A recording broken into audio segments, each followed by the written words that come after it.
नमस्कार दोस्तों, आप सभी का बहुत बहुत स्वागत है। दोस्तों, नॉलेज डायरी के इस वीडियो में हम जानेंगे ऑपरेशन ब्लू स्टार के बारे में। तो दोस्तों, ऑपरेशन ब्लू स्टार भारतीय सेना द्वारा 3 से 6 जून 1984 को अमृतसर स्थित हरमंदिर साहब परिसर को खालिस्तान समर्थक जनरल सिंह भिंद्रांवाले और उनके समर्थकों से मुक्त कराने के लिए चलाया गया एक अभियान था। पंजाब में भिंद्रांवाले के नेतृत्व में अलगाववादी ताकतें सशक्त हो रही थी, जिन्हें पाकिस्तान से समर्थन मिल रहा था। दोस्तों, ऑपरेशन ब्लू स्टार की तारीख जानने से पहले हमें पंजाब में ये सब क्यों हुआ, उसकी ऐतिहासिक पृष्ठभूमि जाननी पड़ेगी। तो दोस्तों, 1970 के दशक से अकाली राजनीति में खींचतान और अकालियों की पंजाब संबंधित मांगों के रूप में हुई थी। 1973 और 1978 में अकाली दल ने आनंदपुर साहिब प्रस्ताव पारित किया। मूल प्रस्ताव में सुझाया गया था कि भारत की केंद्र सरकार का केवल रक्षा, विदेश नीति, संचार और मुद्रा पर अधिकार हो, जबकि अन्य विषयों पर राज्यों को पूर्ण अधिकार हो। वे भारत के उत्तरी क्षेत्र में स्वायत्तता चाहते थे। उनकी मांग थी कि चंडीगढ़ केवल पंजाब की ही राजधानी ना हो, पंजाबी भाषा क्षेत्र पंजाब में शामिल किए जाए, नदियों के पानी के मुद्दे पर सर्वोच्च न्यायालय की राय ली जाए, नहरों के हेडवर्क्स और बिजली बनाने के मूलभूत ढांचे का प्रबंधन पंजाब के पास हो, फौज में भर्ती काबिलियत के आधार पर हो और इसमें सिखों की भर्ती पर लगी कथित सीमा हटाई जाए तथा अखिल भारतीय गुरुद्वारा कानून बनाया जाए। इन मांगों को लेकर अकालियों का समर्थन और प्रभाव भी बढ़ने लगा। इसी बीच अमृतसर में 13 अप्रैल 1978 को अकाली कार्यकर्ताओं और निरंकारियों के बीच हिंसक झड़प हुई। इसमें 13 अकाली कार्यकर्ता मारे गए, जिसके रोष दिवस में सिख धर्म प्रचार की संस्था के प्रमुख जनरल सिंह भिंद्रांवाले ने बढ़ चढ़कर हिस्सा लिया। अनेक पर्यवेक्षक इस घटना को पंजाब में चरमपंथ की शुरुआत के रूप में देखते हैं। भारत की तत्कालीन प्रधानमंत्री इंदिरा गांधी पर सिख समुदाय में अकाली दल के जनाधार को घटाने के लिए जनरल सिंह भिंद्रांवाले को परोक्ष रूप से प्रोत्साहन देने का आरोप भी लगाया जाता है। दोस्तों, अकाली दल भारत की राजनीतिक मुख्यधारा में रहकर पंजाब और सिखों की मांगों की बात कर रहा था, लेकिन उनका रवैया इतना असरदार नहीं था। जनरल सिंह भिंद्रांवाले ने इस पर कड़ा रुख अपनाया और केंद्र सरकार को दोषी ठहराना शुरू कर दिया। भिंद्रांवाले विवादास्पद राजनीतिक मुद्दों और धर्म और उसकी मर्यादा पर नियमित तौर पर भाषण देने लगे, जिसके कारण उन्हें एक तबके का समर्थन भी मिलने लगा। पंजाब में हिंसक घटनाएं बढ़ने लगी। सितंबर 1981 में हिंदी समाचार पंजाब केसरी अखबार समूह के संपादक लाला जगत नारायण की हत्या कर दी गई। जालंधर, तरनतारन, अमृतसर, फरीदकोट और गुरदासपुर में हुई हिंसक घटनाओं में कई जानें गई। भिंद्रांवाले पर हिंसक गतिविधियों को बढ़ावा देने के आरोप लगे। वहीं पुलिस पर्याप्त सबूत न होने की बात कहकर उनके खिलाफ कार्यवाही करने से बचती रही। सितंबर 1981 में भिंद्रांवाले के महता चौक गुरुद्वारे के सामने गिरफ्तार होने पर वहां एकत्र भीड़ और पुलिस के बीच भारी गोलाबारी हुई और 11 व्यक्तियों की जान चली गई। पंजाब में हिंसा का दौर शुरू हो गया। कुछ ही दिन बाद सिख छात्र संघ के सदस्यों ने एयर इंडिया के विमान का अपहरण कर लिया। वहीं भिंद्रांवाले को जन समर्थन मिलता देख अकाली दल के नेता भी उनके समर्थन में बयान देने लगे। 1982 में भिंद्रांवाले चौक मेहता गुरुद्वारा छोड़ पहले स्वर्ण मंदिर परिसर में गुरु नानक निवास और इसके कुछ ही महीनों बाद सिखों की सर्वोच्च धार्मिक संस्था अकाल तख्त से अपने विचार व्यक्त करने लगे। अकाली दल ने सतलुज यमुना लिंक नहर बनाने के खिलाफ जुलाई 1982 में नहर रोको मोर्चा छेड़ रखा था, जिसके तहत अकाली कार्यकर्ता लगातार गिरफ्तारियां दे रहे थे। इसी बीच स्वर्ण मंदिर परिसर से भिंद्रांवाले ने अपने साथी अखिल भारतीय सिख छात्र संघ के प्रमुख अमरीक सिंह की रिहाई के लिए नया अभियान शुरू किया। अकालियों ने अपने मोर्चे का भिंद्रांवाले के मोर्चे में विलय कर दिया और धर्मयुद्ध मोर्चे के तहत गिरफ्तारियां देने लगे। पंजाब में हिंसक घटनाएं और बढ़ी। पटियाला के पुलिस उप महानिरीक्षक के दफ्तर में बम विस्फोट हुआ। पंजाब के उस समय के मुख्यमंत्री दरबारा सिंह पर भी हमला हुआ। अप्रैल 1983 में पंजाब पुलिस के उप महानिरीक्षक AS अटवाल की दिन दहाड़े हरमंदिर साहब परिसर में गोली मारकर हत्या कर दी गई। पुलिस का मनोबल लगातार गिर रहा था। कुछ महीने बाद पंजाब रोडवेज की एक बस में घुसे बंदूकधारियों ने जालंधर के पास कई हिंदुओं की हत्या कर दी। इसी बीच इंदिरा गांधी सरकार ने पंजाब में दरबारा सिंह की कांग्रेस सरकार को बर्खास्त कर दिया और राष्ट्रपति शासन लागू कर दिया। लेकिन पंजाब की स्थिति और बिगड़ती गई। मार्च 1984 तक हिंसक घटनाओं में 298 से ज़्यादा लोग मारे जा चुके थे। इंदिरा गांधी सरकार की अकाली नेताओं के साथ 3 बार बातचीत हुई। आखिरी चरण की बातचीत फरवरी 1984 में तब टूट गई जब हरियाणा में सिखों के खिलाफ हिंसा हुई। 1 जून को भी स्वर्ण मंदिर परिसर और उसके बाहर तैनात केंद्रीय रिजर्व बल के बीच भारी गोलाबारी हुई। जर्नैल सिंह, कोर्ट मार्शल किए गए मेजर जनरल सुबेग सिंह और सिख स्टूडेंट फेडरेशन ने स्वर्ण मंदिर परिसर के चारों तरफ खासी मोर्चाबंदी कर ली थी। उन्होंने भारी मात्रा में आधुनिक हथियार और गोला बारूद भी जमा कर लिया था। 1985 में होने वाले आम चुनाव से ठीक पहले इंदिरा गांधी इस समस्या को सुलझाना चाहती थी। इसीलिए उन्होंने सिखों की धार्मिक भावनाएं आहत करने के जोखिम को उठाकर भी इस समस्या का अंत करने का निश्चय किया और सेना को ऑपरेशन ब्लू स्टार करने का आदेश दिया। दोस्तों, सिलसिलेवार इस घटनाक्रम को समझते हैं। 1973 आनंदपुर साहिब प्रस्ताव पारित हुआ। प्रस्ताव में केंद्र को विदेश मामलों, मुद्रा, रक्षा और संचार सहित केवल 5 दायित्व अपने पास रखते हुए बाकी के अधिकार राज्यों को देने और पंजाब को एक स्वायत्त राज्य के रूप में स्वीकारने संबंधित बातें कही गई थी। 1977 जर्नैल सिंह भिंद्रावाले सिखों की धार्मिक प्रचार की प्रमुख शाखा दमदमी टकसाल के प्रमुख चुने गए और अमृत प्रचार अभियान की शुरुआत की। 1978 अखंड कीर्तनी जत्थे दमदमी टकसाल और निरंकारी सिखों के बीच अमृतसर में संघर्ष हुआ। 13 सिखों की मौत हुई। अकाल तख्त साहिब ने सिखों के संत निरंकारी पंथ के खिलाफ हुक्मनामा जारी किया। लुधियाना में 18वां अखिल भारतीय अकाली सम्मेलन का आयोजन हुआ, जिसमें आनंदपुर साहिब प्रस्ताव पर एक लचीला रुख अपनाते हुए दूसरा प्रस्ताव पारित किया गया। 1979 अकाली दल का 2 धड़ों में विभाजन हुआ। पहले धड़े का नेतृत्व हरचंद सिंह लोंगवाल और प्रकाश सिंह बादल संभालते हैं, जबकि दूसरे धड़े का नेतृत्व जगदेव सिंह तलवंडी और तत्कालिक एसजीपीसी अध्यक्ष गुरुचरण सिंह तोड़ा संभालते हैं। 1980 निरंकारी पंथ के प्रमुख गुरबचन सिंह पर छठा जानलेवा हमला हुआ। उस समय वे दिल्ली स्थित अपने मुख्यालय आ रहे थे। इसी हमले में उनकी मौत हो गई थी। 1981 एक नए स्वायत्त खालिस्तान का झंडा पंजाब स्थित आनंदपुर साहिब पर फहराया गया। हिंद समाचार समूह के प्रमुख जगत नारायण की हत्या के मामले में जर्नैल सिंह भिंद्रावाले ने आत्मसमर्पण किया। उन्हें हिरासत में लेकर जेल भेज दिया गया।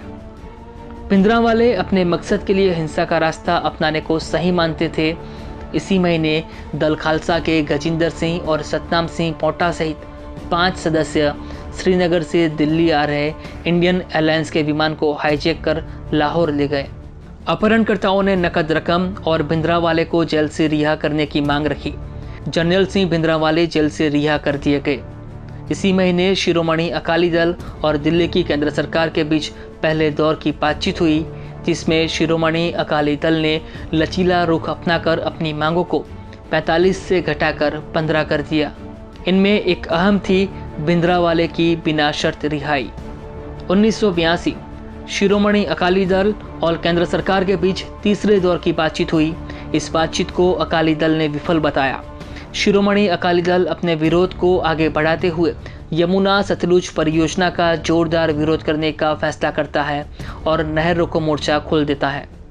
भिंद्रावाले अमृतसर स्थित स्वर्ण मंदिर परिसर में गुरु नानक निवास के कमरा नंबर 47 में आ जाता है। अकाली दल ने धर्म युद्ध मोर्चा की घोषणा की। दिल्ली से श्रीनगर जा रहे 126 यात्रियों वाले इंडियन एयरलाइंस के विमान को हाईजैक कर लाहौर में उतारने की कोशिश की गई, लेकिन लाहौर से इसकी इजाज़त नहीं मिली। इसके बाद विमान को अमृतसर में उतारा गया। अपहरणकर्ताओं को अमृतसर में गिरफ्तार कर लिया गया। इसी महीने इंडियन एयरलाइंस के एक और विमान को जोधपुर के रास्ते मुंबई से दिल्ली आते वक्त हाईजैक कर लिया गया। इस विमान को भी लाहौर में उतरने की अनुमति नहीं मिली, जिसके बाद अपहरणकर्ताओं ने विमान को अमृतसर में उतारा। दिल्ली में 9वें एशियाई खेलों के आयोजन के दौरान अकाली दल ने विरोध की अपील की। कई सिख राजधानी में दाखिल होने की कोशिश करते हुए पकड़े गए। कुछ को प्रताड़ित किया गया। सिखों के उत्पीड़न के मामले मुख्य रूप से हरियाणा से सामने आए। 1983 पंजाब पुलिस के डीआईजी अवतार सिंह अटवाल की अमृतसर में स्वर्ण मंदिर के ठीक सामने हत्या कर दी गई। अकाली दल ने रेल रोको और काम रोको मोर्चा खोला, जिससे आम जनजीवन और रेल यातायात बुरी तरह प्रभावित हुआ। दरबारा सिंह के नेतृत्व वाली पंजाब की कांग्रेस सरकार को भंग कर दिया गया और राज्य में राष्ट्रपति शासन लागू कर दिया गया। भिंद्रावाले अब अमृतसर स्थित स्वर्ण मंदिर के गुरु नानक निवास से परिसर के सबसे अहम हिस्से यानी अकाल तख्त साहिब में पहुंच गए थे। 1984 पंजाब की सर्वाधिक पढ़े जाने वाली मासिक पत्रिका प्रीतलारी के संपादक और वरिष्ठ पत्रकार सुमित सिंह शम्मी की हत्या कर दी गई। पूर्व विधायक और अमृतसर में भाजपा प्रमुख हरबंस लाल खन्ना की उनके अंगरक्षक समेत गोली मारकर हत्या हुई। अगले दिन जिनकी शव यात्रा में हिंसा भड़क गई। पंजाबी भाषा के प्रोफेसर विश्वनाथ तिवारी की उनकी पत्नी समेत हत्या कर दी गई। प्रोफेसर तिवारी की पत्नी पंजाबी थी। दोनों गुटों लौंगोवाल और भिंद्रावाले ने पर्चे बांटकर एक दूसरे पर सिख संप्रदाय के नीचे गिराने का कारण बनने के आरोप लगाए। हिंद समाचार समूह के संपादक जगत नारायण की हत्या के बाद उनके बेटे रमेश चंद्र ने जिम्मेदारी संभाली थी। उनकी भी जालंधर स्थित उनके कार्यालय में हत्या कर दी गई। 1 जून 1984 सीआरपीएफ और बीएसएफ ने गुरु रामदास लंगर परिसर पर फायरिंग शुरू कर दी। सेना के आदेश के तहत हो रही इस फायरिंग में कम से कम 8 लोग मारे गए। 2 जून 1984 भारतीय सेना ने अंतर्राष्ट्रीय सीमा सील कर दी। पंजाब के गांवों में भी आर्मी की 7 डिवीज़न तैनात कर दी गई। रात होते होते मीडिया और प्रेस को कवरेज करने से रोक दिया गया। पंजाब में रेल, रोड और हवाई सेवाएं सस्पेंड कर दी गई। पानी और बिजली की सप्लाई रोक दी गई। विदेशियों और एनआरआई की एंट्री पर भी पाबंदी लगा दी गई। 3 जून 1984 पूरे पंजाब में कर्फ्यू लगा दिया गया। सेना और पैरामिलिट्री फोर्सेस की गश्त बढ़ गई। मंदिर परिसर से लगे आने जाने के सभी रास्ते सील कर दिए गए। 4 जून 1984 सेना ने भिंद्रावाले के सैन्य सलाहकार सुबेग सिंह की किलेबंदी को खत्म करने की कार्रवाई शुरू कर दी। ऐतिहासिक रामगढ़िया बंगा पर बमबारी शुरू की गई। इस दौरान करीब 100 लोग मारे गए। एसजीपीसी के पूर्व प्रमुख गुरुचरण सिंह तोड़ा को भिंद्रावाले से बातचीत के लिए भेजा गया। इस दौरान गोलीबारी रोक दी गई। तोड़ा की बातचीत नाकाम रही, जिसके बाद फायरिंग फिर से शुरू हो गई। 5 जून 1984 सुबह होते ही हरमंदिर साहिब परिसर के भीतर गोलीबारी शुरू हुई।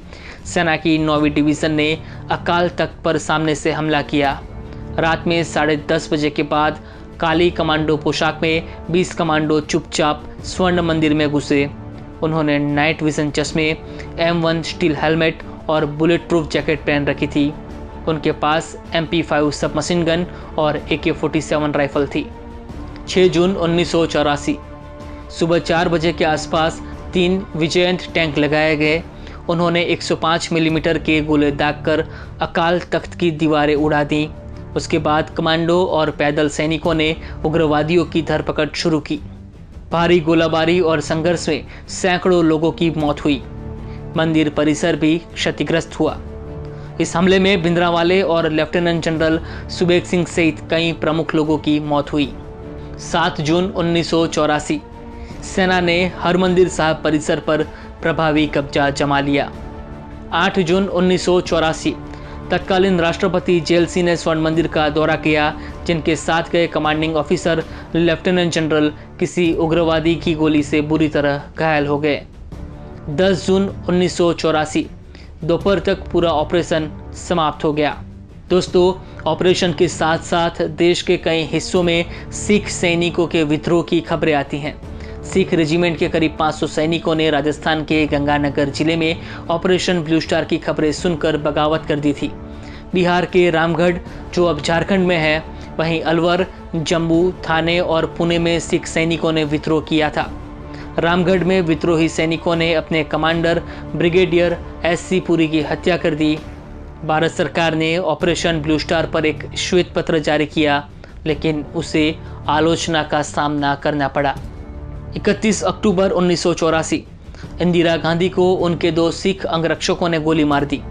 ऑपरेशन ब्लू स्टार के 4 महीने बाद ही इंदिरा गांधी की हत्या कर दी गई। तत्कालीन प्रधानमंत्री इंदिरा गांधी के 2 सिख अंगरक्षक सतवंत सिंह और बेअंत सिंह ने गोली मारकर हत्या कर दी। इंदिरा गांधी की हत्या के तुरंत बाद देश के कई हिस्सों में सिख विरोधी दंगे भड़क उठे। इन दंगों में हजारों लोगों की जान गई। 1984 तत्कालीन प्रधानमंत्री राजीव गांधी और अकाली दल के प्रमुख हरचंद सिंह लोंगोवाल ने एक समझौते पर हस्ताक्षर किए। इसके बाद चंडीगढ़ पंजाब को मिला। एक गुरुद्वारे में भाषण देते वक्त हरचंद सिंह पर हमला कर उनकी हत्या कर दी गई, जिसके बाद अकाली दल को पंजाब चुनाव में भारी जीत मिली। सुरजीत सिंह बरनाला राज्य के मुख्यमंत्री बने। 1986 स्वर्ण मंदिर यानी दरबार साहिब का नियंत्रण एक बार फिर से शिरोमणि गुरुद्वारा प्रबंधन कमेटी को सौंप दिया गया। दोस्तों, ऑपरेशन ब्लू स्टार के बाद भी खालिस्तान आंदोलन खत्म नहीं हुआ। इसके बाद से कई छोटे बड़े संगठन बने। 23 जून 1985 को एक सिख राष्ट्रवादी ने एयर इंडिया के विमान में विस्फोट किया, जिसमें 329 लोगों की मौत हुई थी। दोषी ने इसे भिंद्रावाले की मौत का बदला बताया, जिसके बाद 10 अगस्त 1986 को पूर्व आर्मी चीफ जनरल AS वैद्य की 2 बाइक सवार बदमाशों ने हत्या कर दी। वैद्य ने ही ऑपरेशन ब्लू स्टार को लीड किया था। इस वारदात की जिम्मेदारी खालिस्तान कमांडो फोर्स नाम के एक संगठन ने ली। 31 अगस्त 1995 को पंजाब सिविल सचिवालय के पास हुए बम विस्फोट में पंजाब के तत्कालीन CM बेअंत सिंह की हत्या कर दी गई। ब्लास्ट में 15 से ज़्यादा लोगों की मौत हुई थी। दोस्तों, इन सब घटनाओं को खालिस्तान आंदोलन से जोड़कर देखा जाता है। दूसरे देशों में बैठकर भी खालिस्तान समर्थक भारत में कट्टरवादी विचारधारा को हवा देते रहते हैं। तो दोस्तों, ये थी ऑपरेशन ब्लू स्टार की सिलसिलेवार हकीकत। वीडियो पसंद आया तो वीडियो को लाइक और शेयर कीजिए, चैनल को सब्सक्राइब कीजिए। जय हिंद।